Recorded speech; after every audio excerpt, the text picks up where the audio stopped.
За сайн байна уу? За өнөөдөр Роберт Гринэ бичсэн эрх мэдлийн 48%-ийг залгаад яриа. За бид нар урд нь 8 удаа ярьсан. За энэ хуулийн 26 хүртэл. За өнөөдөр 27, 28, 29, 30 гэсэн дөрвөн зүйлийг ярья. Роберт Грин бол 1998 онд энэ номыг бичсэн. Ингээд дэлхийд бестселлер болсон. За өнөөдөр ч гэсэн хэвээрэн байж байгаа. Дэлхийн баргал дийлэнх том хэлнүүд дээр орчуулсан байж байгаа. Юу бичсэн бэ гэх юм бол эрхэм мэдэлд хүрэхийн төлөө хэрэгэлдэг бодиттой аргууд. Түүхэн дээр байсан хэдэн мянган жилийн туршид хамгийн нөлөөтэй хаадууд, жанжин, дипломат тэгээ бүр лойбурчд уран ятгахчдын хүртэл жишээ болгож оруулсан байна. Эд нарыг судалж ягаад чухам ямар арга хэрэглэж эрхэм мэдэлд хүрдэг байсан бэ? Тэрийг хэрхэн батжуулдаг байсан бэ? Энийг гаргаж ирсэн. За энэ бол 60 хүмүүсэд арга жил ёс бус юм шиг санагдаж болж шүү. Гисэн ч гэсэн байж та. Бац дийлэнх хүмүүсийн хувьд бол амьдралын төлөх өрсөлдөөнд амьд болдог гарын авлаг гэж тэгж ойлгож хүлээж авч байгаа. Эрхэм мэдлэгтэй зэрэг заавал одоо нэг улс төрийн том эрхэм мэдэл төрхий хэлж байгаа юм биш. Өдөр тутмын амьдрал төрсэн бид наа эрхэм мэдлийн төлөө үжилж байгаа юм. Гэр бүлдээ хамт олонтой хотонд. За миний хувьд бол энийг эрхэм мэдлийн төлөө чивсэг болгож ашигла гэж хэлж юм биш. Харин яг уу сэрэмдлэх хэрэгтэй. Бусад хүмүүс энэ аргыг өөрч хэрэгжилж чадах магадгүй. Тийм учраас тэрийг ялгаад тарихад тус болно. За Роберт Гринэ хэлж байгаа гаргаж ирэх гэсэн хамгийн гол санаа нь юу гэх юм бол эрхэм мэдэл бол зүгээр олдох зүйл биш. За энэ бол ойлгох ёстой. Эзэмших ёстой. Тэгээд тэр арга дэхийг ухаалгаар ашиглах ёстой. Ийм урлаг гэж байгаа юм л да. Тийм учраас энэ суврал яриануудыг сонссон хүмүүс болвол эрхэм мэдэл гэж юу байдгийг ойлгоно. Тэгээд тэрийг эзэмших арга тэр урлагт суралж ирсэн. За өнөөдөр дөрвөн зүйлийг ярина. За энэ дөрвөн зүйл юу ярих вэ гэх юм бол хүмүүсийн сэтгэл зүрхээ эзэмдэх нууц. Нэгдүгээр зүйл буюу эрхэм мэдлийн хуулийн 27 дугаард нь нэг шүтэн бүтээгөөд олонний зүрхийг эзэмдэх арга. Өөрөөр хэлэх юм бол энэ жинхэнэ хүч чадал гэдэг бол үнэнийг биш итгэлийг удирдах чадвар гэж байгаа юм л да. За энэ юу байх талаар ярина. За 28 дугаард нь бол ахшин төдий товтлогоо хийгээд мөнхийн хөндлөлийг олох арга. За энэ юу гэсэн үг вэ гэх юм бол айдсан давтгалах. Айдас гэдэг бол сул дорой хүмүүсийн бэлэг тэмдэг. Харин гинтийн зориг ахшин төдийн товтлогоо бол хаадуудын живсэг гэсэн. Баатарууд ч гэсэн айл гэсэн. Гисэн ч гэсэн биш. Тэр яах вэ? Айдсыг давтуул өчүүхэн давталгаа хийж ингэж мөнхийн хөндлөлд хүрдэг. Баатар болдог. Энэ аргын талаар ярина гэсэн. За 29 дугаард нь төгсгөлийн уржилт мэдж чаддаг хүн болвол эжин хаан шиг бүгдийг захирч чадна. За төлөвлөгөө гаргах гэсэн. Тэгээд төгсгөл үр дүн гарын алган дээр байгаа юм шиг тодорхой харагддаг. Ийм одоо урлаг зорж гэсэн. Бодол муутай хүн болвол хувь заяандаа хөтлөгдөнө. Харин бодолтой хүн болвол өөрийнхөө хувь тавилангийг өөрөө зохиод бичдэг гэсэн. За хамгийн сүүлд нь 30 дугаар хууль. Сүүдэрт хичээнэ. Тэгээ гэрэл тустай жирийг суутган юм шиг харагдах. Энэ аргагийн талаар. Өөрөөр хэлэх юм бол бид нар бүгд хичээл зүтгэл гаргаж байгаа. Тэрийг бол харин нууцлах хэрэгтэй гэсэн. Олонний өмнө гарч ирэхдээ бол суутган юм шиг байх. За энэ бол биш яг хүний итгэлийг хүлээх. Бурхан шиг зүтгэдэг. Ийм байдал орвол. Ингэж чадах юм бол өөрийг чинь агуу суутан гэж хөндлөж бишрэн. Өөрөнчгөл мэдээр сөхөрнө хинч байсан. За ийм гайхамшигтай дөрвөн аргийг өнөөдөр ярина. За ингээд одоо залхаад энэ дөрвөн зүйлээ ярив. За энийх нь нэгдүгээр бол 48 хуулийн 27 дугаар зүйл. Хүмүүс бол юуг хамгийн их хүсдэг вэ гэх юм бол өөрийг чи итгэхийг хүсдэг. Өөрөөс юу хүсэж ирэх вэ хэрэг? Итгэхийг хүсэж байгаа. Өөрөөс чинь одоо тэр улс төрчдөөс дараагийн удирдлагаас гэр бүлээс за энийг ойлгох хэрэгтэй. Тэгээд итгэл өгөх дүрийг бүтэх хэрэгтэй юм. Тэгээд л болно гэсэн. За энийх нь нэгдүгээр бол анхаарлыг үгээр татах арга. Хоёрдугаар нь бол харагдах байдал, мэдрэмжийг оюунаас дээгүүр тавина. Гурав нь бол дагагчтай зохион байгуулах. Дөрөв нь бол орлогын их усрын нуух. Тав нь бол манай тал биш бол дайсан гэдэг зарчмыг агшаалах. Ийм 5 арга бичсэн байж байгаа. За ерөнхийдөө энэ бүлгийн хамгийн үндсэн зарчим нь юу вэ гэх юм бол хүмүүсийг байлдан дагуулах хамгийн үр дүнтэй арга нь юу вэ гэх юм бол итгэхийг хүссэн зүйлээр нь итгүүлэх гэж байгаа юм. За энэ бол энэ бүлгийн хамгийн үндэс болсон зарчим нь гүн ухаана гэсэн. Энэ их сонио юм яриад байна л да. Хүн болгон итгэхийг хүсэж байгаа. Бид нарыг баян чинэлэг болгоосоо гэж хүсэж байна. Бид нарыг аж аргалтай амьдруулаасаа гэж хүсэж байна. Тэгвэл биш үү? Энэ хүсэж байгаа зүйлээр нь итгүүлэх хэрэгтэй. Би сонгох юм болвол би удирдлага болох юм болвол миний ээлж ирэх юм болвол чамайг аж аргалтай болгоно. Чамайг баян чинэлэг болгоно. Чамайг шударга нийгэмд амьдруулах гэдэг юм. Тэгэж итгүүлж чадах юм болвол манлайлагч болно. За одоо жалгаад энэ 5 зүйлийн товч тайлбарлаад явъя. За нэг нь бол анхаарлыг үгээр татах арга. Анхаарлыг үгээр татахад бол 3 зүйл байж байгаа. Тодорхой биш найдвар төрүүлэх амлалтыг ашиглана. Жишээлх юм бол таны амьдралыг бүрэн өөрчлөх арга. Яаж бүр өөрчлөх? Тодорхой биш. Тэгсэн мөртлөө найдвар төрөгдөн. Энэ магадгүй амьдралын маань төгс өөрчилж магадгүй гэж. Энэ бол маш цөөхөн хүн ойлгохоор нуугч. Энэ бас тодорхой биш. Маш цөөхөн хүн гэдэг нь хэдэн хүн хэлж байгаа юм. Үнэхээр тийм нуугч байж магадгүй гэсэн бас итгэл төрөгдөн. Би ерөнхийлөгч болох юм бол улс орноо баян чинэлэг болгоно. Ягаад баян чинэлэг болгох юм? Гэсэн ч гэсэн бас итгэл төрж юм. Үнэхээр энийг сонгох юм бол баян чинэлэг болох магадгүй. Тодорхой хэлж болохгүй. Хэдий төгрөгийн чалгантай болгоно гэдэг ч юм уу. Тэгэх юм бол итгэл буурсан шүү дээ. Чадахгүй гэдэг ч юм уу. Эсвэл чадсангүй гэдэг ч юм уу. Нууцлага биш, ил болчих واخгүй. Тэгэхээр хүмүүс эргэлзээд хэлнэ. За хоёрдугаард нь ямар үг хэрэглэх хөхтэй жирэг. Урам зориг, сэтгэл хөдлөлөөр баяжуулсан илэрхийлэл.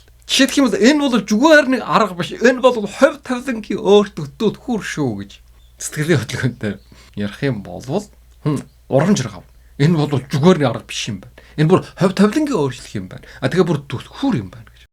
Би хэзээ ч өөрийгөө ийм хүч чадалтай байсан юм мэдэрч байгаа байхгүй. Зүрхэнд нь хөрсөн үг хэлнэ гэсэн үг л дээ. Чи Монгол хүн юм бол энэ яасан хүлээн зөвшөөрч болохгүй гэдэг ч юм. За ийм байдлаар сэтгэл рүү нь зүрхнүүр орсон. Тэгээ урам зориг өгдөг ийм үгүүдийг хэрэгжилж чадах юм бол манлайлагч болно. За 3 дугаард нь мэрэгжлийн төр төрх бүрдүүлэх уран яруу үхэл яашруулна. Жишээлх юм бол миний энэ ярьсан зүйл бол сэтгэл зүйн эргэх цэгийн онлын дагуу гэх юм бол энэ сэтгэл зүйн маш том ондын дагуу ярьж байгаа юм байна. Тэр олон жоох юу вэ? Сэтгэл зүйн эргэх цэгийн онол гэж юу вэ?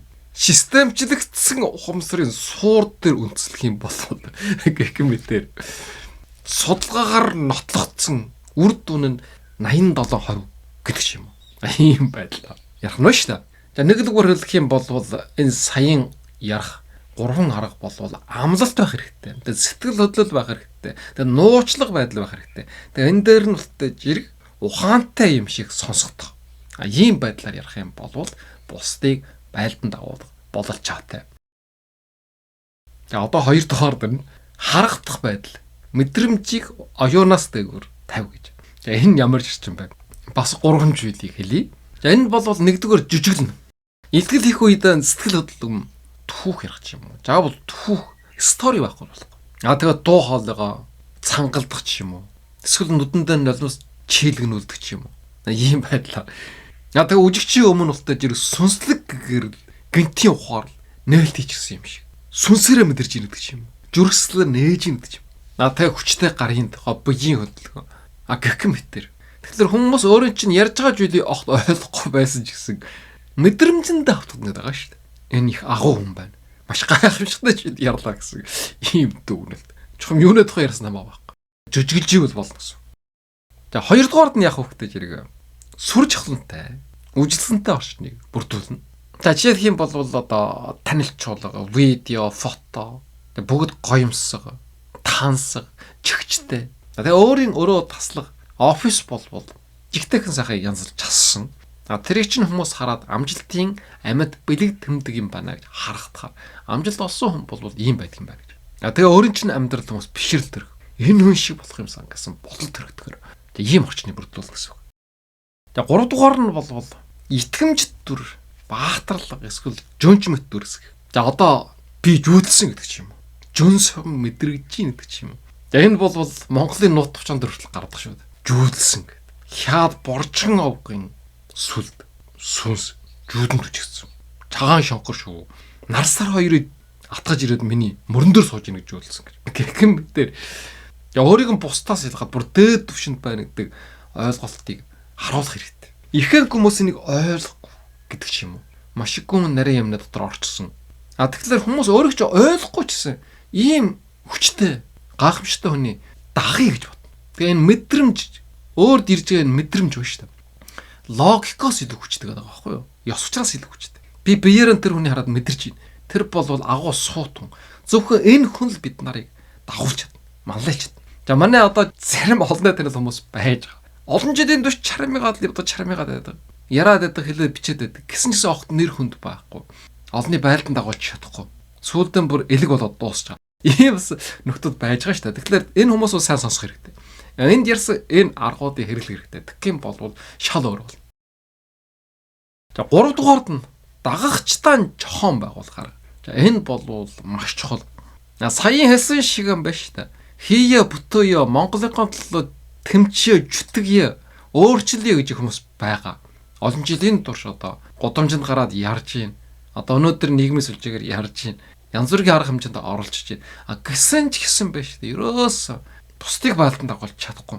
Тэгээ ийм нөхдүүд байгаа. Тэгэхээр энд бол арга байна гэсэн. Ярьж байгаа хүн нь бол маш зөв ярьж байгаа. Тэгээ маш ухаантай. Үнэхээр энэ хүн гарч ирээд олныг байлдан дагуулад манлайлагч болоосэй гэж хүсдэг. Би ч гэсэн тэр хүсдэг хүмүүс байж байгаа. Гэсэн ч гэсэн өөрөөсөө огт шалдаг. За тэр бол энэ аргуудын мэдгүйтэй холбоотой л та. За тэгвэл яаж дагагчтай болох вэ?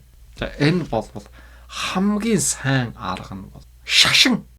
Шашны бүтэц шиг шатлалтай, хэрхэм чолтой, зан үйлийн тогтолцоотой болох юм бол хүмүүсийг илүү хүчтэй үнэнч нэгдмэл дагаж болох чадна.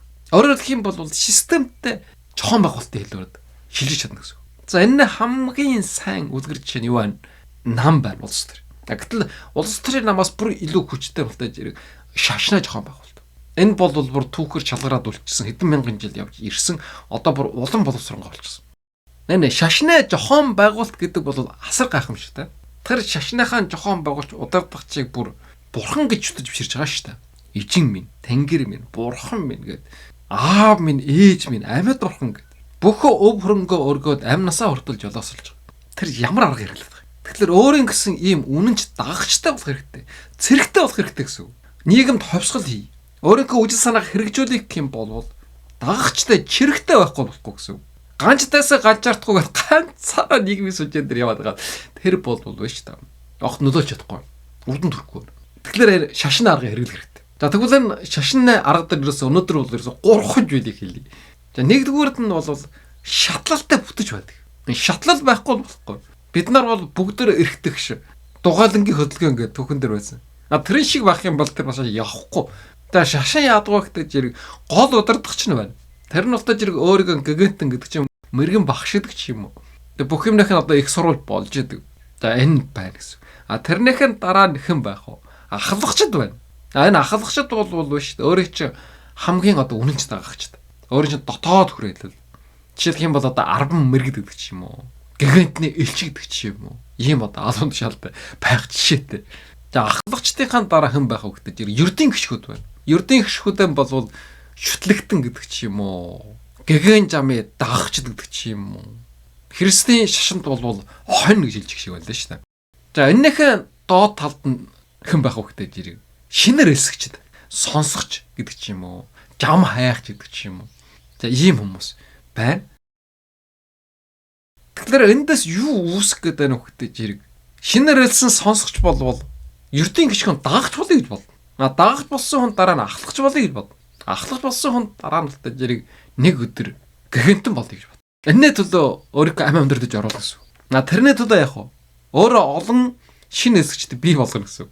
Олон ердийн дагагчтай болох хэрэгтэй гэсэн. Ийм байдлуудаар байна шүү дээ. Янз бүрийн сэтгэлжийн техник энэ дотор байгаа. Тэгжээж энэ цохон байгуулч улам өргөжнө, улам батчихна. За энэ бол шашны жишээн дээр ярьж байгаа шүү дээ. Улс төрийн нам ч юм уу, ямар нэгэн бүлгэм ч юм уу. Эсвэл зүгээр л нийгэмлэгүүд. Эднэр ч гэсэн ийм цохон байгуулттай байж болно. Тэгэх юм бол өргөж болчиход. За энэ бол нэгдүгээрд нь шатлалтай байх хэрэгтэй. Хоёрдугаард нь бас зэрэг хэрхэм цол хэрэгтэй. Хүн болвол энэ нэр алдрын төлөө явдаг. Энэ зохион байгуулалт маань юунэ төлөө байна уу? Яах гэж байна уу? Энэ нь ямар падлаа байхгүй магадгүй тухайн үед. Зөвхөн би энэ зохион байгуулалтанд ороод тэр маарам чолыг авъя гэдэг ч юм уу. Гэгэнтэн болъё гэдэг ч юм уу. Тэрний төлөө л одоо надад амьдралаа орхоод өдөр шөнө гүйжээд байгаа шүү дээ. Тэгжиж хүлэн зөвшөөрөгдөнө. Эрх мэдэл байр суртаа бол. За энэ бол шашин дээр олон мянган жилийн турш шалгарсан хэрэглэгдэж байгаа арга. За саяхан бас одоо Ромын папыг сонголоо шүү дээ.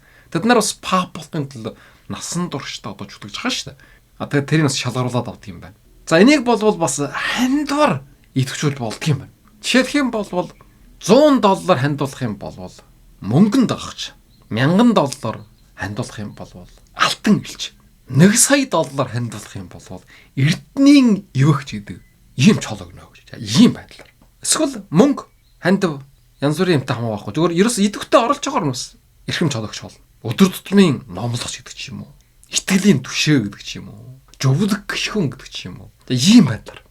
За энэ чинь боловсролоор хүртэл ашиглаж байгаа шүү дээ. Оюутан бакалавр, дараа нь магистр, доктор, тэгээ профессор гэдэг. Тэгэхгүй бол яг уу эдгээр эрдэмийн ажил хийхгүй. Цаашаа сурахгүй гэсэн үг. Тэгээ 3 дугаард нь яг хөөхтэй зэрэг зан үйлийн тогтолж байгаа байна. Тэгээ зан үйлийн тогтолж байгаа байхгүй бас болохгүй. Зан үйлийн тогтолж байгаа гэдэг бол нэгтгэж байгаа юм. За ямар зан үйлийн тогтолж байгаа байх вэ? Шашин бол өдөр болгоны мөргөл 7 хоногийн гэдэг ч юм уу, сарын гэдэг ч юм уу, жилийн гэдэг ч юм уу янз бүрийн ёслууд байж байгаа шүү дээ. Тэгээ орчин үед бол яг хөөхтэй зэрэг одоо онлайн дээр 7 хоног болгоны уулзалт гэдэг ч юм уу. Өглөө бүрийн үг гэдэг ч юм уу. Тэгээ удирдахчаас нь одоо маллайлагчаас нь өглөө болгон өдрийн сургаал гэж одоо айлтдаг ч юм уу. Бас тусгай зан үйл байдаг ч юм уу. За Гитлер бол гараа өргөдөг байсан. Хай Хитлер гэдэг. За тэгээ цааш нь жалгаа ярих юм бол одоо ингэж нэгдмэл хувцас гэдэг ч юм уу. Энэ бол 3 дугаар. Одоо 4 дугаар нь яг хөвгтэй зэрэг. Орлогын их усруу яаж нуух вэ? За энэ дээр бас 3 арга байна. За 1 дугаард нь бол бид нарын энэ чоглуулсан баялаг болвол үнэн зөв арга барилын үр дүн. Бид нар үнэн зөв юм хийсэн учраас энэ хурамтлал бий болсон гэж. Шодрог биш, хойл бос, тийм үйл хийсэн биш. Үнэн зөв юм хийсэн учраас хараач ханд өгсөн байгаа үчтэй. Дэмжиж байгаа үчтэй. Миний амжилтын энэ нуугч болвол зөв сэтгэлгээ, уйгаагүй хөдөлмөртэй холбоотой. Хамгийн гол нь бол зориг итгэл ерөөсөө мөнгө биш шүү. Тэр гол биш. Ийм байдлаар. Тэгхийн бол хүн хөдөлмөрлсөн, оюуны хүчээр баяжсан гэж харагдана. Тэгээ бусад хүмүүс гэсэн өөрийн чинь энэ аргыг хэрэглэх юм бол амжилтанд хүрэх юм байна гэсэн итгэл бий болно. За орлогоо нуух 2 дугаар арга нь юу вэ гэдэг жирэг. Орлогоо ил гарахгүйгээр тансах байдлаа харуулна. Энэ ямар арга юм бэ гэх юм бол жишээлбэл чамын ховчс байна. Гадаадад аялж байна. Гайхамшигтай оффист ажиллаж байна. Шинэ үеийн техник төхөөрөмжтэй болчихсон байна. Энэ юу юм? Энэ бол амжилтын үр дүн шүү гэж тэгж ойлгоо. Гэхдээ энийг шууд сурталчилж болохгүй. Дам байдлаар илэрхийлэх гэж байгаа юм. Тэгхийн бол хүмүүс өөрийг чинь баяжсан гэж харна мэдээж. Гэсэн ч гэсэн яг энэ мөнгөний төлөө явдаг юм биш ээ. Энэ амжилт олсон учраас баян шинэ гэнэ гэж тэгж ойлгож байгаа юм. За 3 дугаар нь бол мөнгө авч байгаа ч гэсэн энэ бол буйнаа өнгө аястай юм шиг харагдуулах хэрэгтэй. За хүмүүсээс хандив ирж байна. За энэ чинь хөдөлгөөний дэмжигт жоролж орж ирж байгаа хандив. За өөрийн чинь төлжгөө төлбөр болвол ирээдүйд илүү олон хүнд туслах хөрөнгө оруулалт. Үйлс ариу учраас хүмүүс өөрсдөө ингэж дэмжиж байгаа юм. Ариун зүйлийг дэмжиж. Тэгхийн бол энэ мөнгөний харилцаа бол шударга юм шиг харагдана. Ёс суртахуунтай юм шиг үжигдэнэ. За ийм арга хэрэгэлдэг байна шүү дээ. Тэгэхээр энэ аргыг бол энэ номон дээр хэлсэн байгаа. За 27 дугаар зүйл дээр бол 5 зүйл ярьсан байж байгаа. Одоо 5 дугаар зүйл. Манай тал биш бол дайсан гэдэг зарчмыг хэрэглэх тухай. Өөрөөр хэлэх юм бол дагагчдаа нэг зорилгод холбоод хийсвэр дайсан бий болгох. Ийм байдлаар нэгдүнл байдлыг үүсгэх. Ийм арга техник юм байгаа юм. За энэ дээр бас 3 арга хэлье. Нэгдүгээрд нь бол хийсвэр дайсны бүтээн. Хийсвэр гэж их учраас үнэнхүү дайсан биш гэсэн үг. Жишээлх юм бол Оросын холбооны улс зөвхөн Украиныг биш, баруун Европын хүртэл ижлэн төргөөл гэж байна гэж тэгж ярьж байгаа юм. Баруун хөвлөд. Тэгэхээр энэ бол хийсвэр дайсан гэсэн. Орос гэжээч баруун Европын төргөөл. Баруун Европ харин Европын улс орнуудын төргөөл гэсэн түүх байж байгаа шүү дээ. Тэгэхээр энэ бол өөрийнхөө нэгдвэл байдлыг хангахын төлөө хийсвэр дасныг бий болгож ийн гэсэн. За жишээлбэл хуучин тогтолж байгаа. Та нарын боломжийг хааж ирсэн. Өнөөдрийн бид нарын энэ ярьж хэлж байгаа бол шин тогтолж. За саяхан хүртэл бол хуучин коммунизмын үеийг асар их шүүмжилжсэн. Тэгээ өөрийнхөө байгуулсан нийгмийн асар гайхамшигтай гэж. Хийсвэр дайсан хуучин социализмын үе байсан байна. Масс сэтгэлгээ. Масс сэтгэлгээ юу гэхтэй жирэг ард түмнээ олонх бол масс хөндийн жин гэсэн. Тэгэхээр тэд нараа юу гэж хэлэх вэ? Бид нар бол сэтгэдэг хүмүүс. Оюухан ажилладаг хүмүүс. Тэр олон том бол хонтой адилхан, өвстэй адилхан. Хаанаас шалтгаан үлээвэл тийшээ наагчдаг. Өөрийн гэсэн тархалгаа байхгүй. За сөрөг хүмүүсүүд. Тэд нар бол сөрөг хүмүүс. Найдваргүй, хар энерги. Гэгэн мэтийн хийсвэр дайсныг бий болов. Тэгэхээр дагагчд маань яах вэ? Бид болоод тэд нар гэдэг ялгаахыг мэдэрдэг бол. Тэгээд өөрийнхөө талд илүү үнэнч, илүү шудраг хамгаалах бол. Тэд нарт нь дайсан юм байна. За манай тал бол дайсан биш гэдгийг 2 дугаар арга нь юу гэхтэй зэрэг.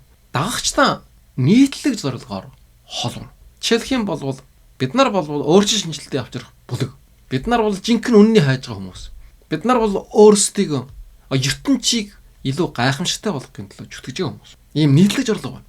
Бид нар бол ямар ч байсан энэ нийгмийн муу мухайг арилгахын төлөө тэмцэж байгаа хүмүүс. За ийм байдлаар холбох хэрэгтэй. Тэгхийн бол энэ чинь заавал одоо нэг нам гэдэг ялгараад байх шаардлага байхгүй. Бидэнд бас Монголын эрх шиг байна. Энэний төлөө тэмцэж байгаа хүмүүс гэдэг ч юм уу. Энэний сүржгийн хүмүүсүүд нь бол дайсан ялаанууд. За 3 дугаард нь ямар арга байна вэ гэдэг жирэг. Эсрэг талын аюулыг хэтрүүлж харуул. Жишээлбэл саяхан ярьсан жишээ байж. Орос баруун Европыг эдэлж магадгүй дараалах юм да. Хэтрүүлж байгаа байхгүй. Хуучин Куб бол цөмийн даа хийх гэж ийн гэж 60-аад онд. Тэгж зүйл болсон. Хэтрүүлж байгаа байхгүй. Жишээлх юм бол тэд нар хөдөлмөрийг мөлжиж байна. Тэд нар бол ховлж. Тэд нар өөрсдөө ч ирээдүйг шийдсэн байна гэдэг юм. Ийм байдлаар эсрэг талын аюулыг хэтрүүлж харах. За энэ бол асар их нөлөөлөл. Үнэхэр ч юм уу гэж бод. За иймэрхүү айдас уур шудраг бус байдал дээр суурлсан дүрслэл болвол хүмүүсийн нэг дор нэгтгэх хүчтэй сэтгэл хөдлөлийг төрүүлж чадна. Түүхнээс аваад ийм арга барилуудыг хэрэгжилж ирсэн байх нь. За энэ бол өнөөдрийн ярих гэсэн нэгдүгээр зүйл эрх мэдлийн 48 хуулийн 27 дугаар зүйл юм байна. За одоо жалгаад эрх мэдлийн хуулийн 28 дугаар зүйл. 28 дугаар зүйл бол агшин төдий товтлоод мөнхийн хөндлөлийг хүлээх арга. Айдас гэдэг бол сул дорой хүмүүсүүдийн зам байдал. Харин гентийн зориг гэдэг бол ижин хаадын чивсэг гэж. Гентийн зориг гэж шүү дээ. Мөнхийн зориг хэлээгүй. Гентийн эдгэн зориг гаргаж явах хэрэгтэй гэсэн. За энэ 28 дугаар зүйлийг маш товчхон ярив. Айдас эргэлжээ гэдэг бол хүнийг мөхөдөг. Харин зориг шийдэмгэй байдал болвол эрх мэдэл түргэдэг. Хүчирхэх дүр төрхийг бий болгодог. За энийг мартахгүй санах хэрэгтэй. За энэ дээр бол 5 үндсэн зарчим байж байгаа. За энэнийх нь нэгдүгээрд нь юу гэхтэй жирэг. Эргэлжсэн юм бол ерөөсөө эхэлж болохгүй. Шийдвэр гаргаж чадахгүй эргэлжиж байгаа зүйлийг бол хийгээд хэрэггүй. Итгэлгүй эхэлсэн үйл хэрэг бол өөрөө сүрэл төр. Айдас гэдэг бол өөрөө чинь сул талын ил болгоно. Бусдын анхаарал оруулдаг. Тийм учраас итгэлгүй эхэлсэн зүйл гэдэг чинь айдастай байна гэсэн. Айдастай байна гэдэг чинь өөрөө чинь сул тал гарч ирнэ гэсэн. Жишээлх юм бол ерөнхий сайд бол айхгүй шүү дээ. Энэ маса ялаануудыг чогчгоноо харагдаж. За миний өөрийн судалж үзснээр болвол энэ эрх мэдлийн хуулиудыг уншаад энэ ерөнхий сайд бол эрх мэдлийн эзэм. Эрх мэдэлд хүрсэн. Энийгээ цаашаа батжуулаад явах болцоотой. Цөөхөн төрдөг маллайлах чинь. Тийм шинж тэмдгүүд харагдаж байгаа. За ийм хүчтэй эрх мэдлийг гартаа төвлөрүүлж чаддаг ийм хүн бол улс орныг удирдах болж чаддаг. Тийм удирдахч бидэнд хэрэгтэй байна. Тэгээд энэ удирдахч нь бол үндсэн зарчим, үжил санаа, хайр сэтгэл нь эх орныхон төлөө байх хэрэгтэй байна. Тэгвэл энэ улс орн мандаж бодно. Ичнэн их эрх мэдлийг төвлөрүүлж чаддаг гайхамшигтай лидер гарч ирсэн ч гэсэн мэдлэг боловсруулбач юм.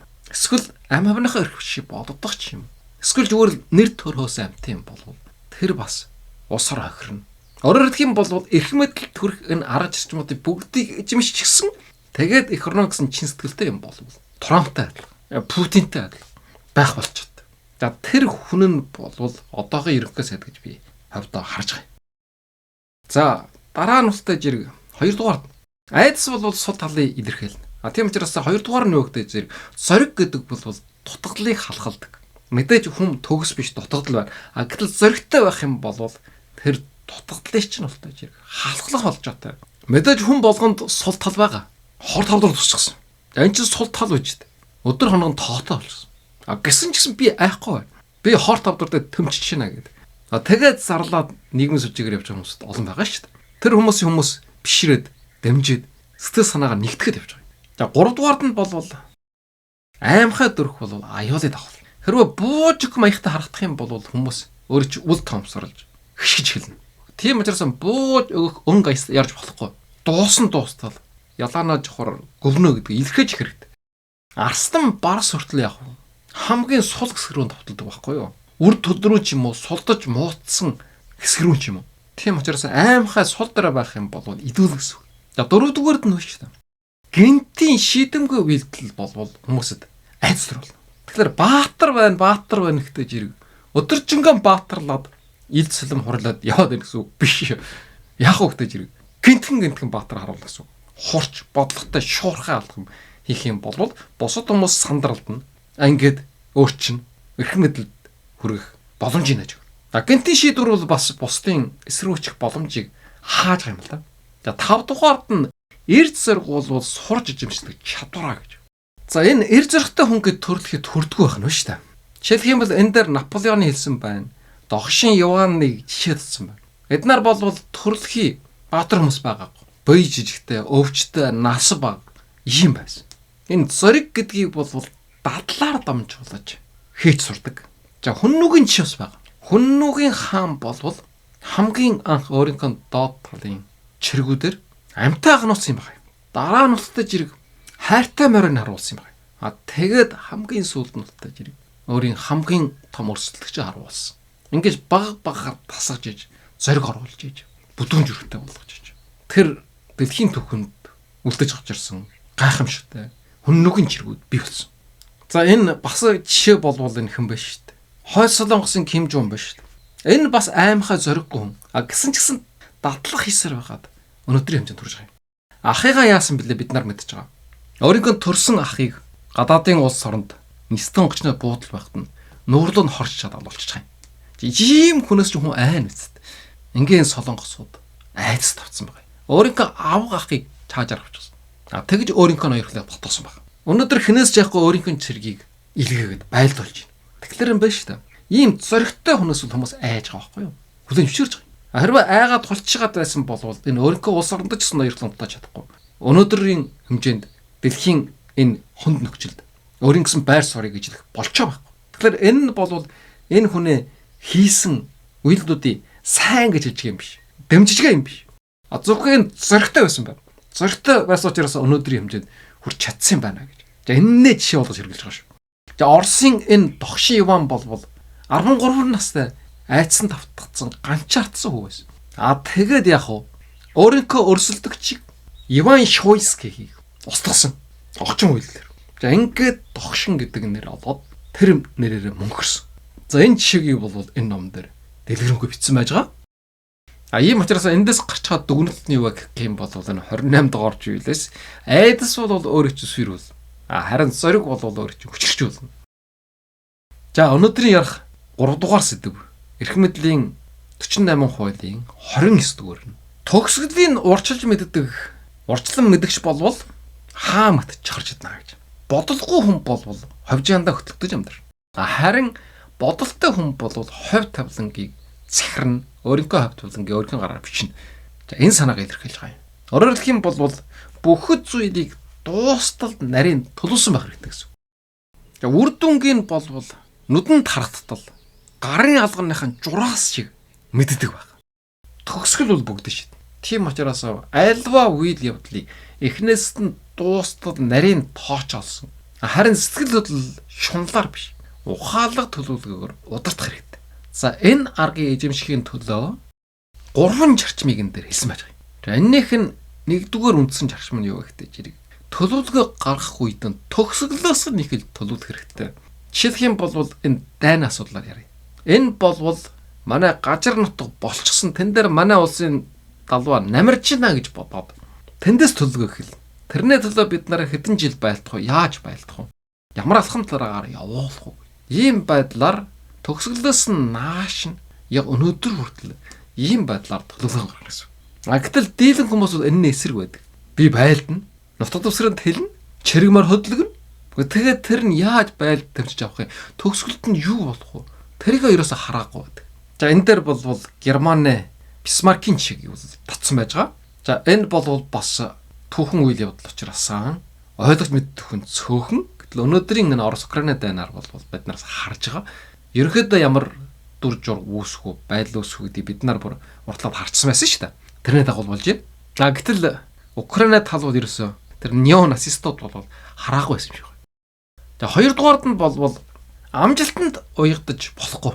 Төлөвлөсөн газараа зогсож сурах хэрэгтэй. Хүч чадалтай ялгаж байх үедээ шундаг гэтрүүлэх юм бол сверлор. За энэ талаар бол Чингис хаан ч анхааруулж ирсэн. Дайм тулаа хийж их үед бол думдуур нь дээрэм тоноо хийж болохгүй. Эд баялагын шунж болохгүй. Дайснаа ижил жаваад мөхөөснөхийн дараа бол тэр эд баялаг бүгд өөрсдөн чинь болно гэж. За энийг зөрчсөн хүмүүсүүд шийтгэжсэн. Тийм учраас зорилготой хүртэл тууштай байх хэрэгтэй. За 3 дугаар нь бол сэтгэл хөдлөл биш тооцоо байх хэрэгтэй. За энэ тодорхой. Айдас гэдэг ч юм уу, шунал гэдэг ч юм уу, сэтгэл догтлол бол ухаалаг алхмыг баралдаг. Амжилтын төгсгөлийг нураадаг. Израилуудын арга хэрэгжилж шít. Тэр газын журсыг эжилж авбал эжилж авна. Тэрэнд тууштай хүрнэж байгаа. Тэнд ичнэн олон хүмүүсүүд насаа барж ийн, өлвөрж ийн, гэр орно хаяад орхиод явж ийн. Энд ерөөс огцтол хөдлөж болохгүй гэсэн чирмээ барьж байгаа. Төлөвлөгөө бол өөрийн чинь энэ сэтгэл хөдлөлөөс чөлөөлдөг томор хөрм гэж юм л да. Хоёр дуул гэсэн. Төлөвлөгөө бол төлөвлөгөө. Домд нь юу болж ясна гэсэн хажиж болохгүй. Бочиж болохгүй. За тэгэхээр эндээс ямар сургаамж авах уу гэдэг зэрэг төгсгөл гэдэг бол ялгач гэсэн. Төгсгөл бол ялгач юм уу, ялгадах чи тодорхойл. Дунд талын явц нь ямар байсан хамаа байхгүй. Дуусах хэлбэр төгсгөл нь өөрийн чинь нэр хүндийг тодорхойлно. Тийм учраас өнөөдрийн дайн тулаан бол нэг өдөр мартах. Гэтэл хамгийн сүүлд нь юу үлдэх вэ? Энэ Израилийн гажир нутаг, энэ Оросын гажир нутаг, энэ үлдэн, энэ үрд тэрүүгээр үнэлэн гажир нутгаан өргөтгсөн, дайснаа дарсан гэдэг ч юм. Тэрүүгээр энэ хүмүүсүүд түүхэнд баатар болж байна. Төгсгөлийн төлөөл бүгдийг төлөвлөж чадах юм бол яг тайван доктортой төвлөрсөн байж чадна. Нөдөө өмнөхөн биш. Төгсгөлийг харж чадвал гэсэн үг. Өөрөөр хэлэх юм бол алсын хараатай байх юм бол болно гэсэн үг. Бас ямар сайн тал байна вэ гэдэг зэрэг. Бусад хүмүүс бардам мэддэг, түргэн ууртай байдаг, шуналтай байдаг. Гэтэл та бол илүү хүчтэй хараад төгсгөлийг харж явах учраас ийм манлайлгчд хүмүүс дуртай, тойрч хүрээл. За гэхдээ төгсгөлөөс эхэлж төлөвлөгөө гаргахдаа бас анхаарах зүйл байна. Төлөвлөгөө бол уушин хадан байхгүй болохгүй. Хичнээн төгсгөлийг харж байгаа ч гэсэн. Тийм учраас ирээдүйд тодорхой бус нөхцөл гарах юм бол өөрчлөгдөх, ховлууртай байх хэрэгтэй. Хэтэрхээ их төлөвлөгөөнд баригдах юм бол гинтийн өөрчлөлтөд суурна. За ийм учраас энэ 29 дугаар зүйлийг дүгнж хэлэх юм бол эхлэл биш, төгсгөл ялгаар. Тийм учраас эхлүүлэх нь чухал биш, төгсгөх нь чухал. Ингэж төгсгөж чаддаг хүн юм бол жинхэнэ эрх мэдэлтэй болж чадна. Тэгээ хүмүүс бол ярддаг юм байна. Луугын толгоогоор эхлээд могойн сүлээр төгснө гэж. Тэгж болохгүй гэсэн. Энэ эсрэг нь байх хэрэгтэй. Юуны толгоогоор эхлэх нь бол нэг хамаа байхгүй. Хамгийн сүүлд нь тогсны сүлээр төгсөх хэрэгтэй. За, отоо залгаад эрх мэдлийн 48 хуулийн өнөөдөр ярих гэсэн хамгийн сүүлийн сэдв 30 дугаар зүйл. 30 дугаар зүйл бол сүүдэрд гिचээ гэрэлд суутан мэт харагдав. Ололт амжилтаа хялуурхаа олсон юм шиг харагдуулах хэрэгтэй. Хичээлж хөтлөө нуун. Ийм нуугчлах суутны дүрийг бүтэж чадах юм бол манлайлгаж болно. За энэ бүлгийн хамгийн гол санаа бол юу гэхтэй зэрэг амжилтаа хэтэрхээ их хичээж олсон юм шиг харагдуулж гайхуулах хэрэггүй. Харин байгалаас яачихсан юм шиг ямар ч хүчин зүтгэл гаргахгүйгээр хүчсэн юм шиг. Тэгэх юм бол хүмүүс өөрөө чинь суу ухаантан онцгой хүн гэж хүлээмжширж тойр хүрээл. Бид нар бүгдөө амжилтанд хүрэхийн төлөө өдөр шинэгүй махраа зүтгэхэд явж байгаа. Тэгжээж амжилтанд хүрсэн гэх юм бол хинч гайхгүй. Мэдээж бид нар ч гэсэн хичээж зүтгэх юм бол тийм амжилтанд хүрнэ шүү дээ. Тэгээ бусдаас ялгарх зүйл ерөөс юу ч байхгүй. Энэ бол ерөөсөө боодын хөдөлмөрөөр гарч ирсэн байна тэгж ойлгоо. Гэтэл Ямар ч сан хүчин чөлөөт гаргаагаар амжилт төрчлөх гэх юм бол энэ юр бусын хүн байх. Биднээс ялгаатай юм байна. Бид нар хэний тойрж хүрээх үү, хэний шүтэн бишрэх үү, хэний дэмжиж явах уу? Биднээс шал өөр хүнийг эрчиг хүчтэй, авьяас чадвартай, мэдлэг ухаантай, ер нь бүх талаараа тасарсан. Бид нарын өдөр шингүү олон жил цугаа хийх юм хэдхэн хоногийн төр гүйцэтгэж чаддаг юм уу? Ийм гайхамшигтай тасарсан ийм хүнээд бид нар тойрон хүрээдмээр байгаа байхгүй юу? Тэгэхээр тийм дүр тоглох хэрэгтэй гэсэн. Би ч гэсэн ялгаа байхгүй шүү дээ. Энэ YouTube-ийн контентын бичлэгийг бол ерөөсөө ямар ч чагаа орохгүйгээр. Ямар ч ном уншихгүйгээр. Зүгээр ингээд нэг цай ууд сууж ягаад. Хэдхэн минутын дотор ингээд хичтгэн шүү дээ. Энэ номуудын жах жахаас нь ганц хоёр хүүг хараад энэ бичлэгийг 5-3 минутанд бичээд ингээд ганц хоёр чахтай бол энэ 30 минутын бичлэгийг хийгээд ингээд нийлчихэж байгаа шүү дээ. Тэгж яар. Гэтэл биш шүү дээ. Би чаана өдөр шингүү суугаад махраад чүтгээд энийг бүтээж байгаа шүү дээ. Гэсэн чсэн тэр жовлонгоо би энэ олон өмнө яраад байхгүй. Бүгдөө 8 хараа гайхаж. Энэ ямар олон ном уншдаг. Ямар их мэдлэг ухаантай. Ямар сайн ярьж илэрхийлдэг. Ямар их ач тустай хүн бэ гэдэг. Тэгэхээр эн чинь биш шүү дээ. Чаана хөдөлмөр орж. Гэсэн чсэн тэр хөдөлмөрийн устай жир би тэгж өдөр болго яраад болохгүй.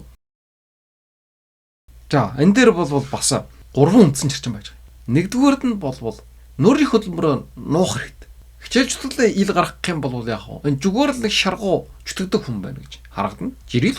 Амжилтанд хялбархан хүрсэн юм шиг харагдах юм бол яах вэ? Энэ онцгой авьяастай гэж ойлгох. За хоёрдугаард нь бол ов мөх арга барилаа бити дэлэг гэж байгаа юм. Хэрвээ өөрийнхөө аргыг ил болгочих юм бол яах вэ? Өөрийн чинь аргыг хүн хуулаас сураад улмаар өөр сөргөөр ашиглаж магадгүй. Харин яг чимээгүй байснараа давуу байдал, онцгой мэт, нууч хүч юм шиг харагдана. Нуучаараа ил болгож болохгүй гэсэн. За 3 дугаард нь бол тоглоом мэт бай, суут мэт харагддаг гэж. Энэ хүмүүс бол яг хөөхтэй жир гинтхэн амархан гараад ирсэн хүнийг биширдэг гэж байгаа байхгүй. Гинтхэн одоо аян бодох юм уу? Гинтхэн үер ус ирдэг юм уу? Гинтхэн жирлэг араат ороод ирдэг юм уу? Эннээс бол хүмүүс сүрддэг, биширдэг. Тэгээс урчсан. Тийм учраас гинтхэн гарч ирсэн бахтрыг хүмүүс тойрж хүрээлдэг гэсэн. Тэр тусмаа энэ ерөөсөн бид нарын төсөөлж ирсэн бодож ирснээс хамаагүй л хүчтэй юм байна. Тэгж ойлго. Онцгой шиг байдал.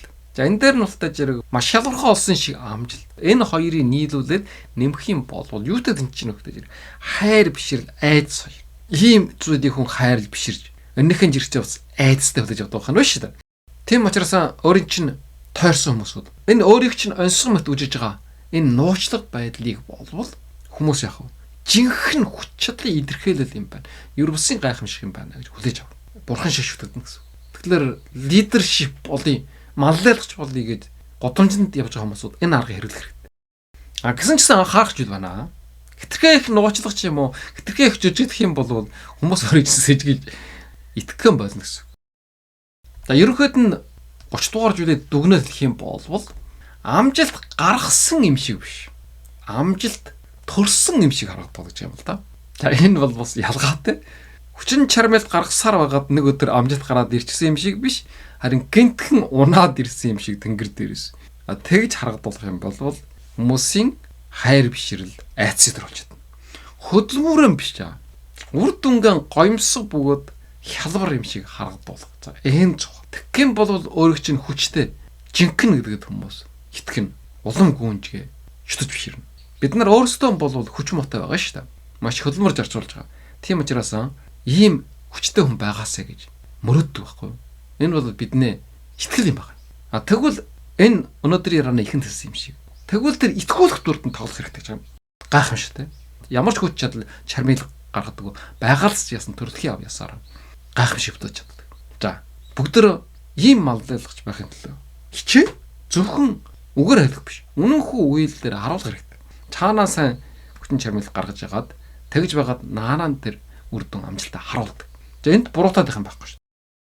За өнөөдрийн ярьсныг товч дүгнэе. За өнөөдөр бид нар Роберт Гринэ бичсэн эрх мэдлийн 48 хуулийн 27-оос 30 хүртэл 4 зүйлийг ярлаа. Энэ дээр бол маш их гайхамшигтай хэзэн санааг хэлсэн байж байгаа. За 27 дугаар зүйл дээр нь бол нэг шүтэн бүтэн тэгээд олон зүрхүүдийг эзэмших энэ арга. Энэ бол хүмүүсийн сэтгэл хөдлөл найдвар итгэх хүсэл дээр суурласан удирдлагын урлаг юм байна. Заавал үннийг хэлэх алба байхгүй. Харин итгүүлэх сэтгэлд нь хүрэх дүр бүтэх хэрэгтэй. Сэтгэлд нь хүрэх дүр бүтэх хэрэгтэй гэж байна шүү дээ.